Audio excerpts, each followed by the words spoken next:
మీ business ఏదైనా మీ ఊర్లో promotion చేయాలంటే అది సుమన్ టీవీతోనే సాధ్యం. ఇప్పుడే సంప్రదించండి. నమస్తే, వెల్కమ్ టు సుమన్ టీవీ. ఈరోజు చాలా మందికి హాస్పిటల్ అనగానే హాస్పిటల్లో చాలా మంది శవాలకు పంచనామా చేస్తారని తెలుసు, పోస్ట్ మార్టం చేస్తారని తెలుసు. కానీ ఆ చేసే వాళ్ళు ఎలా చేస్తారు? నిజంగానే చాలా అపోహలు ఉంటాయి. వాళ్ళు ఏదో తాగిన మత్తులో ఆ శవాలను పోయటం, అలాంటివి తీయటం, ఆ పరీక్షలు నిర్వహించడం, ఇలాంటి అనేక అపోహలు ఉంటాయి. ఈరోజు మనం నల్గొండ జిల్లా కేంద్రంలో ఉన్న మెడికల్ కాలేజ్ మార్చురి దగ్గర ఉన్నాం. ఇక్కడ ఇద్దరు టెక్నీషియన్స్ ఉన్నారు, వీళ్ళను మార్చురి టెక్నీషియన్స్ అంటారు. సో వీళ్ళతో ఒకసారి మాట్లాడదాం. వీళ్ళు పంచనామా చేయకముందు శవం వచ్చిన తర్వాత వీళ్ళు ఎట్లా రిసీవ్ చేసుకుంటారు, ఎలా భద్రపరుస్తారు, ఎలా పంచనామా చేస్తారు, ఎలా పోస్ట్ మార్టం చేస్తారు, ఆ తర్వాత రిపోర్ట్ ఎట్లా వస్తుంది, ఇదంతా వీళ్ళని అడిగి ఒకసారి తెలుసుకుందాం. ఈరోజు చాలా ఇంట్రెస్ట్గా చాలామంది ఇక్కడికి వెళ్ళడానికే భయపడతారు, మార్చురి అనగానే భయపడతారు. ఆ పదం వింటేనే ఒళ్ళు జల్దరిస్తుంది. కానీ అందులోనే ఉండి శవాలతో సహవాసం చేస్తూ చాలా విలువైన మెటీరియల్ను, విలువైన సమాచారాన్ని వీళ్ళు కేసుల్లో, ముఖ్యంగా చాలా సస్పెక్టెడ్ కేసుల్లో వీళ్ళ పాత్ర 100% కీలకమని చెప్పుకోవచ్చు. ఎందుకంటే ఒక శవాలతోటి వీళ్ళు కనీసం 2 గంటలు 3 గంటలు ఉండాలి. ఆ 2 గంటలు 3 గంటల్లో వీళ్ళు ఏ విధంగా బిహేవ్ చేస్తారు, ఎలా పరీక్షలు నిర్వహిస్తారు, ఇవన్నీ మాట్లాడి తెలుసుకుందాం. మనం నల్గొండ మార్చురికి వెళ్దాం ఒకసారి. రైట్, ప్రస్తుతం మనం నల్గొండ మార్చురి దగ్గర ఉన్నాం. చాలా మందికి ఎవరైనా చనిపోగానే మార్చురిలో పెట్టిరని తెలుసు, కానీ మార్చురి ఇదే నల్గొండ మార్చురి. ఇది మెడికల్ కాలేజీకి ఉన్న ఏకైక మార్చురి. ఇందులోనే శవాలను భద్రపరుస్తారు. శవాలను భద్రపరచడం అట్ ద సేమ్ టైం వాటికి అంటే ఈ యొక్క మార్చురిలో చేసే ఈ తతంగం ఏదైతే ఉందో అదంతా కూడా పోస్ట్ మార్టం ఎలా చేస్తారో ఒకసారి ఆ టెక్నీషియన్స్ ఉన్నారు. వీళ్ళే ఇద్దరు, నాగరాజు, రవి. హలో నాగరాజు, రవి, బాగున్నారా? వీళ్ళిద్దరే నల్గొండ మెడికల్ కాలేజ్ కావచ్చు, ఈ ప్రభుత్వ ఆసుపత్రి కావచ్చు, ఇది వీళ్ళ జాబ్ ప్లేస్. ఇక్కడ కూడా జాబ్ చేసే వాళ్ళు ఎలా ఉంటారో అనేది చాలా మందికి తెలియదు. ఈరోజు వీళ్ళతో మాట్లాడదాం. హలో రవి, ఎప్పటి నుంచి చేస్తున్నావు ఇక్కడ మార్చిలో? నేను 9 ఏళ్ళకి వెళ్ళి చేస్తున్నాను. 9 సంవత్సరాలు. 9 సంవత్సరాల నుంచి. ఎన్ని చేసి ఉంటావు పోస్ట్ మార్టంలో నీ లైఫ్లో ఇప్పటి వరకు, ఈ 9 ఏళ్ళ పీరియడ్లో? నెలకు వచ్చేసి ఒక 40 దాకా చేస్తుంటాం. నెలకు 40 దాకా చేస్తుంటాం. ఇంకా 9 ఏళ్ళల్లో ఇక చేసి ఉంటాం. బాగానే చేసి ఉంటాం. ఎట్లా 9 ఏళ్ళ నుంచి ఎట్లా సాహసం చేస్తారు అబ్బా? ఇందులో ఎట్లా ఉంటున్నారు, ఎట్లా పని చేస్తున్నారు? అసలు అలవాటు అయిపోయింది మాకు. గవర్నమెంట్ ఎంప్లాయ్ ఉంటుండే ఒక ఆయన, రామకృష్ణ అన్న అని గవర్నమెంట్ ఎంప్లాయ్ ఉంటుండే. అతని ద్వారా నేను ఇక్కడ ఈ మార్చిలో పనిచేయడం అలవాటు నేర్చుకున్నాను. తర్వాత మా తమ్ముడు నాగరాజు ఇద్దరం కలిసి ఇద్దరు బ్రదర్సా? ఉద్యోగంలో బ్రదర్స్. ఇంకా ఇక్కడ ఇద్దరు సొంత అన్నదమ్ముల లాగానే పనిచేస్తారు. తమ్ముడు అంటే అన్న అంటాడు అంతే. అంతవరకు ఇద్దరం కలిసి 8 ఏళ్ళకి వెళ్ళి అన్నయ్య 2001లో చనిపోయిండు, ఆ గవర్నమెంట్ ఎంప్లాయ్. ఓకే. ఆయన చనిపోయినప్పటి నుంచి ఇక ఎవరు లేరు. అంతకుముందు ఆయన కింద నేను ఉండేది. అంటే ఈ పని కోసమే జాబ్ అంటే నువ్వు ఇందులో? అసలు యాక్చువల్లీ మేము పేషెంట్ కేర్ మాది డిజిగ్నేషన్, పేషెంట్ కేర్. ఓకే. ఇద్దరిది కూడా అదే డిజిగ్నేషన్. కాకపోతే ఏంటంటే ఇక్కడ వర్కర్లు కూడా ఎవరు రావట్లేరు.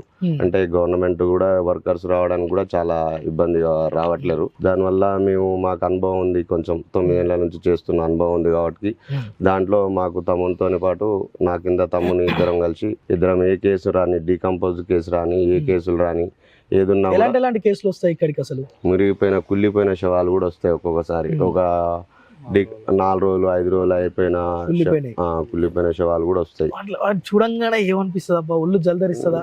అలవాటు అయిపోయింది, అది చూసి అలవాటు అయిపోయింది. ఏం లేదు, ఇప్పుడు అంటే కుళ్ళిపోయిన శవాలను కూడా చేస్తుంటాం. ఎందుకంటే ఆ మధ్య ఇక్కడ కొన్ని ఇన్సిడెంట్లు కూడా బయట జరిగినాయి. అలాంటికి కూడా మేము పోయి చేయడం జరిగింది. బయట అవుట్స్కట్ లో చేయడం కూడా జరిగింది. అంటే మీరు అక్కడికి వెళ్తారా? అక్కడికి వెళ్తాం. మా ఫోరెన్సిక్ డాక్టర్స్ వస్తారు. మీతో పాటు ఎవరెవరు ఉంటారు మీ టీంలో? మా డాక్టర్స్ ఉంటారు. అంటే ఫోరెన్సిక్ డాక్టర్స్ వాళ్ళు ఏం చెప్తే వాళ్ళు మీరు అది చేస్తుంటారు. వాళ్ళ సార్ వాళ్ళు ఏది చెప్తే మేము అది చేయడం మా బాధ్యత. అంటే ఏం చేస్తారు? ఫస్ట్ ఒక శవము అంటే ఒక యాక్సిడెంట్ కేసు అయింది అబ్బా, ఒక యాక్సిడెంట్ కేసు అయింది, అర్ధరాత్రి ఎప్పుడో 12 గంటలకు తీసుకొచ్చారు. ఈ గేట్ తలుపులు ఎవరు తీయాలి? ఫస్ట్ ఈ గేట్ ఎవరు ఓపెన్ చేయాలి? క్యాజువాలిటీలో ఉన్న, ఇప్పుడు నైట్ డ్యూటీలో ఉన్న వాళ్ళ దగ్గర క్యాజువాలిటీలో ఏం చేస్తారు? వాళ్ళు తీసి లోపల ఫ్రీజర్ చేసి వెళ్ళిపోతారు. వాళ్ళు మార్నింగ్ వచ్చేసి మేము చూసుకొని మా సార్లకు ఇంటిమేషన్ చేయడం, సార్ గీ కేసెస్ ఉన్నాయి అని చెప్పి చెప్పడం. ఆ తర్వాత పోలీస్ వాళ్ళు వస్తారు. ఇప్పుడు ఏ టౌన్ కింద అయితే వస్తుందో వాళ్ళు వస్తారు. చండూరు కానీ, మున్గోడు కానీ, పోలీస్ వాళ్ళు వస్తారు. ఏ పరిధిని బట్టి ఆ పోలీస్ వాళ్ళు వస్తారు. వచ్చి వాళ్ళు శవ పంచనామా చేస్తారు. శవ పంచనామా చేసిన తర్వాత మా డాక్టర్ గారికి పోయి ఇంక్వెస్ట్ ఇస్తారు. ఇచ్చిన తర్వాత అప్పుడు డాక్టర్ గారు వస్తారు. రవి భాయ్, ఒక విషయం చెప్పు, ఎంతవరకు చదువుకున్నాను? నేను ఐటీఐ చేసినాను. 10th అయిపోయిన తర్వాత ఐటీఐ చేసినాను. 10th అయిపోయిన తర్వాత ఐటీఐ చేసినావు. ఇలాగే అటు ఈ హాస్పిటల్ సైడ్ ఎందుకు రావాలనిపించింది first 9 years back? 9 years back అంటే నేను చెప్పాను కదా, మా బ్రదర్ రామకృష్ణ అని, ఆయన లంబడ్, ఆయన ఎస్టీ. కాకపోతే ఏంటంటే మా చిన్నప్పటి నుంచి మిత్రుడు ఆయనకు. నాకు వాళ్ళ అమ్మ కూడా ఇక్కడే చేసింది. చనిపోయిన తర్వాత అన్న గవర్నమెంట్ జాబ్ వచ్చింది ఇక్కడే. ఆయన చేసుకుంటూ ఎట్లనే అన్నకాడికి ఇట్లా వచ్చిపోతుండేది, కామన్గా ఇట్లా వచ్చిపోతుండడం వల్ల అప్పుడు వర్కర్లు కూడా ఆయన కూడా ఒక్కడే ఇబ్బంది పడుతుండేది. దాంట్లో నన్ను, అరే తమ్ముడు రారా ఏదన్నా ఉంటే, దోస్తాన్లో వచ్చేదా ఉద్యోగం? ఎక్కకముందే దోస్తాన్లో వచ్చి మార్చురీ అంటే తెలుసు. తెలుసు నేను వచ్చి అన్న ఇట్లా సంగతి, అరే రారా తమ్ముడు అని చెప్పి ఆయన పిలవడం జరిగేది. దంటకు పిలుచుకోలేదా నేను? దంటకి అంతే, దంటకు వచ్చేసి గ్లౌజ్ వేసుకోరా అని చెప్పేసి గ్లౌజ్ వేసుకునేది. ఆయనతో పాటు నేను చేసుకుంటూ ఉండేది. ఆ తర్వాత ఏమైందంటే మా అదృష్టానికి ఏంటంటే మెడికల్ కాలేజ్ ఒకటి పడ్డది. ఆ మెడికల్ కాలేజ్ లో పేషెంట్ కేర్ డిజిగ్నేషన్ ఒకటి పడ్డది. దాంట్లో ఇక ఫస్ట్ ప్రిఫరెన్స్ మాకు ఇచ్చిర్రు. నా బ్రదర్ వల్ల, రామకృష్ణ వల్ల నాకు ఇచ్చిర్రు. ఇవ్వడంతో అట్లనే ఉన్నా. ఆ తర్వాత ఒక 2 years 3 years తర్వాత అన్న చనిపోవడం జరిగింది. అప్పటి నుంచి కూడా ఇక నేనే ఉన్నా ఇక్కడ. మార్చిరి అంటే రవి తర్వాత ఇప్పుడు నాగరాజు. ఇద్దరు టెక్నీషియన్ అంటారా ఇక్కడ? టెక్నీషియన్. పేషెంట్ కేర్ అనరు ఇక? లేదు, ఓన్లీ మీరు ఇక్కడ వర్క్ చేస్తారు అంతే. అంటే తమ్ముడిని ఓపీలో వాడుతుర్రు. ఇప్పుడు తమ్మునికి ఇప్పుడు అసలు యాక్చువల్గా ఇద్దరం ఉండాలి. కాకపోతే ఏంటంటే ఇప్పుడు అక్కడ మా దగ్గర స్టాఫ్ తక్కువ ఉండడం వల్ల తమ్ముని తీసుకుపోయి ఓపీలో, మార్నింగ్ ఓపీ నడుస్తుంది కదా, మార్నింగ్ ఓపీలో, సర్జికల్ ఓపీలో డ్రెస్సింగ్ మొత్తం తమ్ముడే చేస్తాడు. ఆ 12-1 వరకు ఓపీ నడుస్తుంది. ఆ 1 తర్వాత తమ్ముడు ఇక్కడికి వస్తాడు. ఆ 1 లోపల ఏమైనా కేసెస్ అయినా నేను ఒక్కనే చేసుకోవాలి. చేసుకోవడం వల్ల చేసి ఆ శవానికి స్నానం కూడా చేపిస్తారా? అంటే ఏం చేస్తారు ఒకసారి ఆ ప్రొసీజర్ అంతా చెప్పు. ఒక యాక్సిడెంట్ కేసు, లేదంటే ఒక విషం దాగిన కేసు దగ్గరికి వచ్చింది. పాయిజన్ కేసు కంటేనేమో, పాయిజన్ కేసుకు మనం చేసేది ఏంటంటే విజ్రా చేస్తాం. విజ్రా అంటే దాంట్లో స్టమక్, ఈ kidney, liver, stomach, intestines, blood sample, salt, sodium chloride, ఇలాంటివి తీసి పక్కకు పెడతాము. పక్కకు పెట్టి దాన్ని FSL చేసి, దానికి పోలీసు వాళ్ళు మళ్ళీ ఒక రోజు వస్తారు. దానికి మేము FSL అంటే ప్యాకింగ్ చేసి వాళ్ళకి ఇచ్చేస్తే వాళ్ళు హైదరాబాద్ పంపిస్తారు. వాళ్ళే తీసుకెళ్తారు. వాళ్ళు తీసుకెళ్లిన తర్వాత ఫైనల్ రిపోర్ట్ కోసం మా డాక్టర్ దగ్గరికి వస్తారు. మా డాక్టర్ గారు రిపోర్ట్ ఇస్తారు. జనరల్ గా ఒక హ్యాంగింగ్ కేసు వచ్చింది. హ్యాంగింగ్ కేసు అంటే neck to abdomen compulsory any cases. స్నానం ఎందుకు చేపిస్తారు మీరు? ఇప్పుడు బ్లడ్ స్టైన్ మొత్తం అతుక్కొని ఉంటుంది. యాక్సిడెంట్ కానీ, పాయిజన్ కానీ, ఏ కేసు అయినా సరే మనం కంపల్సరీ స్నానం చేపించి ప్యాకప్ చేసి ఇస్తాం. ఇవన్నీ చేసేటప్పుడు చాలా మంది అంటుంటారు, మార్చురి దగ్గరికి పోతే వాళ్ళు ఫుల్ తాగి మత్తులో వాళ్ళని పూసేస్తారు, అది చేస్తారు, ఇది చేస్తారు అంటారు. నిజమేనా రవి భాయ్? లేదు, మేము ఇంతవరకు కూడా అలాంటిది ఏం లేదు. అలాంటిది అయితే ఏముండదు. ఎందుకంటే ఒకప్పుడు వాళ్ళు చేసిర్రు. ఒకప్పుడు మేము చూసినాము, ఒక 20 years క్రితం మేము కూడా చూసినాము. అప్పుడు వాళ్ళది వేరేమో, కానీ ఇప్పుడు మాకు మెడికల్ కాలేజ్ పడ్డాక ఇంత తాగడం లాంటిది ఎలాంటిది కూడా ఏముండదు. ఏదున్నా కూడా ఇక్కడ ఉన్నంతసేపు ఉదయం 7 వస్తాం, మేము 5 దాకా ఇక్కడనే ఉంటాము. 5 తర్వాత ఏమన్నా మళ్ళీ నైట్ 5 ఇంటికి పోయిన తర్వాత కూడా మళ్ళీ ఏమన్నా కేసెస్ వచ్చినా కూడా RTA కేసు మేము నైట్ పూట కూడా అయినా కూడా చేయాలి. ఒక్కొక్కసారి మేము నైట్ 10 దాకా ఉండి ఉన్న రోజులు కూడా ఉన్నాయి. నేను తమ్ముడు ఇద్దరం కూడా ఇక్కడే ఉంటారా మీరు? ఇక్కడే. ఒక్కోసారి గేట్ తీస్తుంటే కర్ర సప్పుడు వస్తుంటది. ఏం భయం కదా? ఏం లేదు, భయం లేదు. లోపల ఫ్యాన్ ట్రంగ్ ట్రంగ్ ట్రంగ్ ట్రంగ్ ట్రంగ్ ట్రంగ్ అని సౌండ్ అలవాటు అయిపోయింది మొత్తం. అన్ని ఎక్కడ ఏది ఏ ఫ్రీజర్ లా. అంటే జనరల్ గా మేము కూడా ఎప్పుడన్నా ఇట్లాంటి యాక్సిడెంట్ కేసు అట్లాంటివి ఇక్కడికి రావాల్సి వస్తుంది ఒక జర్నలిస్ట్ గా. వచ్చినప్పుడు ఈ గేట్ తీస్తుంటేనే కర్ర సౌండ్ వస్తుంటది. ఇది ఫస్ట్ ఇట్లా ఉంది, లోపడిపోతే ఎట్లుంటది అంటే లోపల ఫ్యాన్ టింగ్ టింగ్ టింగ్ టింగ్ అని సౌండ్ వస్తుంటది. మీకు అట్లా అలవాటు అయిపోయిందా? భయం ఎప్పుడైనా గుండె జలధరించే అట్లాంటివి ఏమైనా అనిపించినాయా? ఇన్ని కేసులు చూస్తుంటారు కదా 9 years నుంచి రవి భాయ్, ఎప్పుడన్నా ఏంద్రా ఈ కేసు నేను చేయాల్సి వచ్చనే అనే సందర్భాలు ఏమైనా ఉన్నాయా? అలాంటి ఏం లేదండి. చాలా చిన్న, ఇప్పుడు MLCలో చిన్న బేబీ, అప్పుడే పుట్టిన బేబీనైనా సరే ఏదైనా సరే మేము కంపల్సరీ చేయాల్సింది. అది MLC అయింది అని అంటే అది చిన్నోడా పెద్దోడా, అప్పుడే పుట్టిండా, ఎమ్మెల్సీ అంటే మెడికల్ లీగల్ కేసులు అచ్చా మెడికల్ లీగల్ కేసు ఎమ్మెల్సీ అంటే ఎమ్మెల్సీ అంటే దాన్ని ఎమ్మెల్సీ అంటే ఇది పోలీస్ స్టేషన్ కి సంబంధించింది అదే. ఇక. వాళ్ళు కేసు అయింది అంటే అంటే తప్పదు ఇంకా తప్పదు ఇక. అది చిన్న అప్పుడే పుట్టిన బేబీ అయినా సరే, పుట్టిన ఒక 4 రోజులు 5 రోజులు అయినా సరే, ఎప్పుడైనా సరే కంపల్సరీ మేము చేయాల్సిందే. చేయాల్సిందే తప్పదు. చేయాల్సి ఎప్పుడైనా బాగా యాక్సిడెంట్స్ అయినప్పుడు ఆ శరీర భాగాలన్నీ ఊడిపోయి చిందరవందరు ఉంటాయి. చాలా. అవి చూసినప్పుడు ఇప్పుడు రైల్వే యాక్సిడెంట్లు అవును రైల్వే యాక్సిడెంట్స్ ఉన్నాయి. రైల్వే యాక్సిడెంట్ అన్ని ముద్ద అయి నల్లగా ఉడకబెట్టినట్టు మొత్తం ఇట్లా ముద్ద పట్టుకొని వస్తారు అంతే. ఆ ముద్దల్ని కూడా మేము ఇట్లా డివైడ్ చేస్తాం, తమ్ముడు నేను ఇట్లా ఇట్లా. ఇప్పుడు ఇద్దరు సపరేట్ చేసి వాటిని ఇప్పుడు ఇదంతా ఇరిగిపోయింది, ఇంతవరకు ఇరిగిపోయింది, ఈడికి ఇరిగిపోయింది, ఇది అటు పడ్డది, ఇది ఇటు పడ్డది, అన్ని ఏరుకొని వచ్చిర్రు పోలీసు వాళ్ళు, తెచ్చి పెట్టిర్రు నైట్. మళ్ళీ పొద్దుగాల మా సార్ వాళ్ళు వస్తారు. వచ్చినప్పుడు మేము ఏం చేస్తాం, దాన్ని మొత్తం మళ్ళా ఓపెన్ చేసి దేనికి రైట్ ఆర్ లెఫ్ట్ ఏదైనా చూసి అన్ని పెట్టి ఇట్లా సెట్ చేసి పెడితే మా సార్ వాళ్ళు చూసుకొని అన్ని చేసి ఎట్లా వాటిని ట్రేస్ అవుట్ చేయటం మీకు ఒక ఐడియా వస్తుందా? ఒక శవాన్ని చూడంగానే ఏదైనా హత్య చేసినవి ఉంటాయి, వాటిని మీరు గుర్తుపట్టేస్తారా?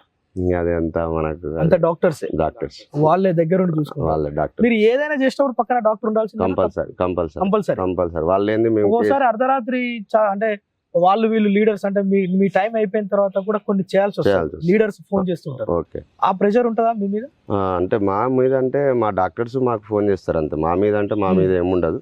మా సార్ వాళ్ళకు ఫోన్ వాళ్ళు ఏదో నైట్ టైం మీకు ఫోన్ చేస్తే మీరు రావాల్సింది. మా డాక్టర్లు ఫోన్ చేసిరంటే మేము కంపల్సరీ ఇద్దరం ఏడ ఉన్నా కూడా సార్ ఒక 15 నిమిషాలు టైం ఇవ్వండి, 20 నిమిషాలు టైం ఇవ్వండి అని చెప్పేసి 20 నిమిషాలలో వచ్చి మా సార్ వాళ్ళ ప్రకారం మేము నడుచుకుంటాం. మా డాక్టర్స్ ఎట్లా చెప్తే అట్లా నడుచుకుంటాం. అచ్చా. అయ్యో పాపం, ఎందుకు ఇట్లాంటి పరిస్థితి వచ్చింది వీళ్ళకు అని ఎవరినన్నా చూసినప్పుడు అనిపించిందా? అనిపించింది, చాలా అనిపించింది. ఏమనిపిస్తుంది? వాళ్ళ కుటుంబ సభ్యులు వచ్చి ఇదంతా నేను చూసిన చాలా సార్లు యాక్సిడెంట్స్ అయినప్పుడు ఇదంతా ఏడ్చుకుంటా పొరలాడుతుంటారు. అట్లాంటి టైంలో మీకు ఏమనిపిస్తుంది? బాధ అనిపిస్తుంది, కానీ ఏం చేస్తామండి, అది మనది ఏంటంటే మా వృత్తిరీత్యా ఇది కంపల్సరీ చేయాలి, అది తప్పదు, చేస్తున్నాము. ఇక బాధ అనేది వాళ్ళని చూసి ఒక్కొక్క తండ్రి చనిపోయిన పిల్లలు ఇంత పిల్లలు ఉంటారు, బాధపడుతుంటారు, ఏడుస్తుంటారు, అగరే వాళ్ళ పిల్లలు అంటారా, అది అంటారా, బాధ అనిపిస్తుంది. అరే ఇంత చిన్న పిల్లలు రా, ఇట్లా అయింది రా, ఒక బాధ అనిపిస్తుంది, కానీ తప్పదు, చేయాలి. కొద్దిసేపు నాగరాజ్ తోడు కూడా మాట్లాడతా. ఇంకొక టెక్నీషియన్ మన నాగరాజు భాయ్, లోపల ఎంతమందిని ఒకేసారి ప్రిజర్వ్ చేయొచ్చు? 7 చేయొచ్చు. 7 అంటే మనకున్న స్కోప్ 7 మందిని చేయొచ్చు. 7 మంది అంటే నువ్వు చేయబట్టి ఎంత కాలం అవుతుంది? నేను చేయబట్టి 8 సంవత్సరాలు. 8 ఏళ్ళు. ఇంట్లో ఏమన్నారు? అబ్బా ఈడ పని చేసి వచ్చినావు. నేను ఇంతకుముందుకు వడ్డల కూడా చేసేది. తర్వాత రామకృష్ణ ఉన్నప్పుడు అప్పుడప్పుడు కేసులు ఉంటే వచ్చేది. అన్న కూడా నువ్వు నేర్చుకోరా, బండి జర మంచిగా చేస్తావు అంటే అట్లా మామూలుగా వచ్చి. మీకు జీతాలు ఎంత మరి ఇందులో? ఇక్కడ మార్చురీ టెక్నీషియన్స్ కి ఏమన్నా ఎక్కువ ఉంటుందా? ఎంత జీతం? ఒక జీతం మొత్తం 11,500. 11,500. అదే వేరే వాళ్ళకి 20,000 ఇస్తామన్నా ఇళ్ళకి రారు కదా. అసలు గవర్నమెంట్ ఎంప్లాయీలే వస్తలేదు. 70,000 గవర్నమెంట్ ఉద్యోగస్తులే రారీడికి. మీరు 11,000కే ఈ శవాలతోటి దోస్తానం చేయాల్సి వస్తుంది. ఇంకా అది ఎట్లా మీరు బాధ్యతగా తీసుకుంటారా? ఏంద్రా ఈ కర్మ అన్నట్టు ఉంటుందా మీకు? ఇంటికి పోయినాక పిల్లలు భార్య ఏమంటారా మిమ్మల్ని, తల్లిదండ్రులకి? ఇట్లా ఫస్ట్ అయితే వద్దన్నారు. మనం చేసే మెడికల్ ఫీల్డ్ కాబట్టి అన్ని నేర్చుకోవాలి, అన్ని ఉంటేనే మనకు తప్పదు అది. అట్లా అని మనం కూడా ఇల్లు నేర్చు. నారాజ్ భాయ్, నీకు ఎప్పుడన్నా 8 ఏళ్ళ భయమైన సందర్భాలు ఉన్నాయా ఇళ్ళకి రాగానే? అంటే ఫస్ట్ అయితే భయపడ్డా, తర్వాత ఉంటుంటే జల్లు అనేదా చూడంగానే? ఫస్ట్ అయితే భయపడ్డా, చాలా భయపడ్డా. చాలా సార్లు యాక్సిడెంట్ అయినప్పుడు ఒక 5-6 శవాలను తీసుకొచ్చి కుప్పలు వేస్తారట. అంటే వాటిని ఏమనాలి, ఇప్పుడు మర్యాదను గౌరవం అనలేము, కానీ శవాలను కొంత నీట్ గా భద్రపరచాలి అనేది కొంత ఉంటది. శవం కదా, కొంత మర్యాద ఇస్తారు. ఫ్రీజర్ల కంటే ఎక్కువైనప్పుడు వాటిని కుప్పలు వేసేస్తారు, మార్చురీలా పట్టించుకోరు, అడ్డగోలుగా శవాలను పడేస్తారు అని అంటారు. నిజమేనా? అట్లాంటి ఏముండదు. అంటే ఒక 7 శవాలను అయితే మనం ప్రిజర్వ్ చేయొచ్చు. ఆఫ్టర్ వస్తే తర్వాత బయట నుంచి బయట పెట్టుకోవాలి. దిమ్మలు ఉంటాయి. ఎన్ని ఉంటాయి దిమ్మలు? 3 దిమ్మలు. అంటే వాటి మీదనే మీరు పరీక్షలు చేస్తారు, కట్ చేయడం అట్లాంటివన్నీ, శివ పరీక్షలు, అంతేనా? ఇంటికి పోయినప్పుడు ఏమనేది ఇంట్లో భార్య పిల్లలు? ఏమన్నా మా వాళ్ళు అయితే ఫస్ట్ వద్దన్నారు, కొత్తల. తర్వాత ఇక సప్లై ఇప్పుడు అని అడుగుతారా ఇంటికి పోయినాక ఇవాళ ఏం శవం వచ్చింది అట్లాంటి ముచ్చట్లు అలా అలా కొన్ని విషయాలు తెలిస్తే ఫోన్ చేసి చెప్తారు మనలో తెలిసిన వాళ్ళు వచ్చారు అని అంటే అట్లాంటి కాల్స్ వస్తాయా మనకు తెలిసిన వాళ్ళు ఒకవేళ మీకు తెలిసిన వాళ్ళే చేయాల్సి వచ్చింది ఎప్పుడన్నా? వస్తాయి మీకు తెలిసిన వాళ్ళే చేయాల్సి తెలిసిన వాళ్ళు అంటే సొంతం మా మేనమామే చనిపోయాడు ఆ, ఇలానే నువ్వే చేసినావా? నేను రాలే లోపలికి నువ్వు చేసినావు అంటే ఇక- ఆయన నేర్పించిన ఫీల్డ్ ఇది ఆ, మీరు ఎక్కడ ఉన్నప్పుడు చేసి వచ్చిన అక్కడ ఆహా.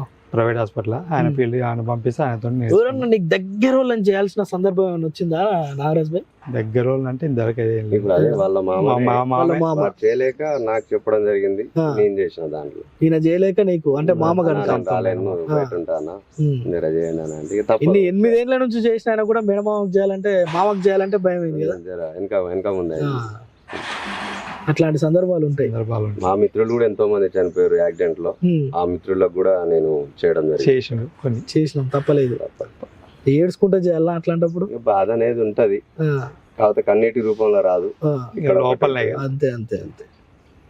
ఎందుకంటే ఎందుకు ఇవన్నీ అడుగుతున్నా అంటే నిజంగానే వీళ్ళు ఇంటికి పోయినప్పుడు ఇంట్లో పిల్లలతో ఎట్టుంటారు రా బాయ్ వీళ్ళు ఈడ శవాలతో దోస్తానం చేసి అనే ఫీలింగ్ చాలా మందికి ఉంటుంది. నాకు కూడా ఉండే.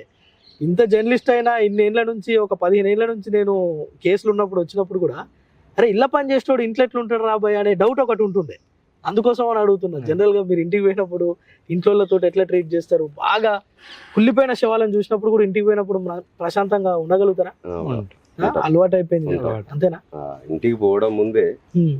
ఇంట్లోకి ఎంట్రీ కాకముందుకే బయటనే బట్టలు ఇప్పేసి బాత్రూమ్ లో పోయి స్నానం చేసుకొని స్నానం చేసి తర్వాత ఇంట్లోకి ఎంట్రీ అవుతాం. అంతే. అది ఎప్పుడైనా కూడా అవసరమైతే మా బట్టలు మేము కంఫర్ట్ వేసి మీరే మీ బట్టలు మీరే చేసుకుంటారు. జాడించుకొని పసుపు చేసుకొని స్నానం చేసుకొని ఉమ్. అప్పుడు ఇంట్లోకి తెలుసా మీ ఇళ్ళల్లో నాగరాజు రవి ఇద్దరికి ఇళ్ళల్లో తెలుసు మీ ఇంట్లో అందరికి తెలుసా? తెలుసు. మార్చిలో పని చేస్తారు. మంచిగా మీ చేస్తాం. పిల్లలకు తెలుసా? ఎప్పుడన్నా అడుగుతారా? అందరూ తెలుసు. మా పిల్లలు చిన్నోళ్ళు చిన్న పిల్లలు ఆ, నా బిడ్డ 10th చదువుతుంది, అడుగుతారా ఎప్పుడైనా? మీ 10th క్లాస్ బిడ్డ అంటే అన్ని తెలుసు. అన్ని తెలుసు. 10th కొడుకు 8th చదువుతుంది. 8th చదువుతుంది. ఎప్పుడన్నా అడుగుతారా పిల్లలు డాడీ ఏంది నువ్వు చేసే పని అని? అలాగే తెలుసు, ఇక తెలుసు. తెలుసు. పోస్ట్ మార్టం చేస్తాడు మా డాడీ అని ఆ. తెలుసు. అచ్చా, ఓకే. సో నిజంగా అంటే మీరు చాలా హాస్పిటల్స్ ఇక్కడే కాదు జనరల్ గా మార్చురి అనగానే పోస్ట్ మార్టం చేసేటోళ్ళు ఎట్లుంటారు, పోస్ట్ మార్టం చేసేటోళ్ళు ఎట్లుంటారు అనే భయం కూడా చాలా భయం మందికి ఉంటుంది. చూస్తే కూడా బలా- ఇట్లానే చూస్తే ఉంటారు కూడా మనుషులే వాళ్ళు కూడా. ఎందుకంటే మనం చాలా సార్లు చూస్తుంటాం, అరే ఇంత శవాన్ని ఎట్లా పోస్ట్ మార్టం చేస్తారా అంటే ఇగో వీళ్ళ ధైర్యమే. ఇక 9 ఏళ్ళు 8 ఏళ్ళు కనుక వీళ్ళ ఇంట్లో ఫస్ట్ అపోజ్ చేసిరు, తర్వాత మళ్ళా వృత్తి ధర్మం ఇక తప్పదు. తప్పదు. మా ఉద్యోగం కుదిరినాం కనుక చేసే పనినే ఇష్టంగా చేస్తున్నాం అని కూడా చెప్తుండ్రు.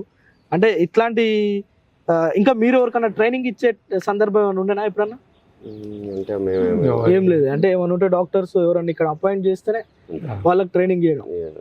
ఇంతవరకు అయితే అలాంటిది ఏం లేదు. అలా ఎవరు రాడికి ఫస్ట్ కాకపోతే ఇప్పుడు మాకు MBBS స్టూడెంట్స్ ఉంటారు కదా, దాంట్లో వాళ్ళు వస్తుంటారు పిల్లలు, వాళ్ళకి చూపిస్తుంటారా మీరు? చూపి- పిల్లలకి మా సార్ వాళ్ళు ఉంటారు, డాక్టర్స్ ఉంటారు, మా సార్ వాళ్ళు. MBBS స్టూడెంట్ మెడికల్ కాలేజ్ కనుక పిల్లలు కూడా వస్తారు అప్పుడప్పుడు. అంతేనా? వాళ్ళు ఎక్స్పెరిమెంట్స్ కోసం. వస్తారు, అచ్చా, వాళ్ళు కూడా వస్తారు, మనం తీసి చూపించడం జరుగుతుంది మొత్తం. ఓకే. రైట్ రవి భాయ్, ఇదే ముచ్చట్లు. ఎందుకంటే ఈడ ఏం జరుగుతుంది కొంత చూపిద్దాం, వాళ్ళు ఎట్లుంటారు, మనుషుల్లాగానే ఉంటారా, ఇంకా వెరైటీగా ఏమైనా ఉంటారా అనే చాలా డౌట్స్ ఉంటాయి కదా. అందుకోసం అనే సుమన్ టీవీ ద్వారా జనరల్ గా మేము హాస్పిటల్కి వచ్చి పెద్ద పెద్ద డాక్టర్లను ఇంటర్వ్యూ చేస్తాం. కానీ మీరు కూడా ఉంటారు హాస్పిటల్లో, మీరు కూడా భాగమే.